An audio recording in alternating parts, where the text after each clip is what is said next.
Per Agrigento, capitale 2025 italiana della cultura, l'interesse turistico cresce nonostante le tante criticità.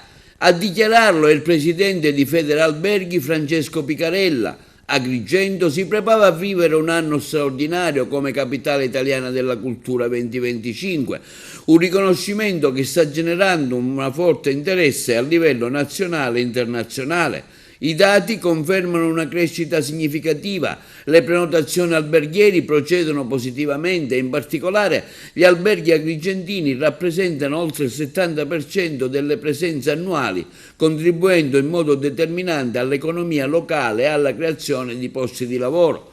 Nonostante alcune narrazioni mediatiche non sempre favorevoli, il settore turistico e gli operatori locali rappresentati da Federalberghi Agrigento rimangono fiduciosi. Il presidente Picarella nel suo comunicato continua sottolineando come le nostre strutture ricettive sono il cuore pulsante dell'economia agrigentina e il ruolo degli alberghi in questo contesto è fondamentale.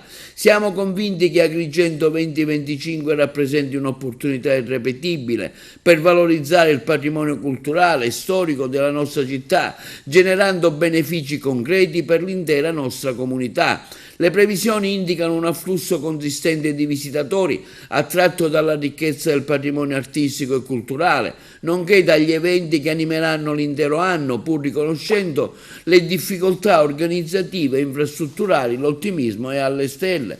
In questo momento cruciale è fondamentale un impegno collettivo. Ai cittadini agrigentini si rivolge un appello. Se da un lato è giusto pretendere servizi adeguati e sacrosanti diritti, dall'altro è un dovere di tutti preservare, valorizzare e rispettare la città e la comunità in cui viviamo. Agrigento 2025, conclude il presidente di Federalberghi Picarella, sarà un'opportunità per fare la differenza. Uniamo le forze per rendere questa esperienza un successo di tutti.